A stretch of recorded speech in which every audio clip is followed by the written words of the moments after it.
ஆற்காடு நகராட்சியில் ஒப்பந்த தூய்மை பணியாளர்களின் தினக்கூலியில் முறைகேடு நடந்ததா என லஞ்ச ஒழிப்பு போலீசார் திடீர் சோதனை நடத்தினர்.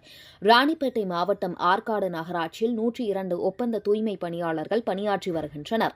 ஒப்பந்த காலம் முடிந்த நிலையில் மகளிர் சுய உதவிக்குழு வாயிலாக தூய்மை பணியாளர்கள் பணியாற்றி வருகின்றனர்.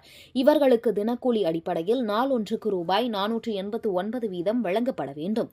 ஆனால் ரூபாய் 370 மட்டுமே வழங்குவதாக குற்றச்சாட்டு இருந்தது. அது மட்டுமின்றி கடந்த 2 மாதங்களாக சம்பளம் போடாத நிலையில் இன்று வங்கியில் இருந்து பணம் எடுக்கப்பட்டது.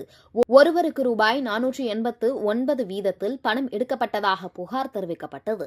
அதன் பெயரில் மாவட்ட ஆய்வுக்குழு துணைத் தலைவர் ரமேஷ் தலைமையில் ராணிப்பேட்டை மாவட்ட லஞ்ச ஒழிப்பு டிஎஸ்பி கணேசன், இன்ஸ்பெக்டர் விஜயலட்சுமி மற்றும் 6 பேர் கொண்ட குழுவினர் நகராட்சி அலுவலகத்திற்கு திடீரென சென்றனர்.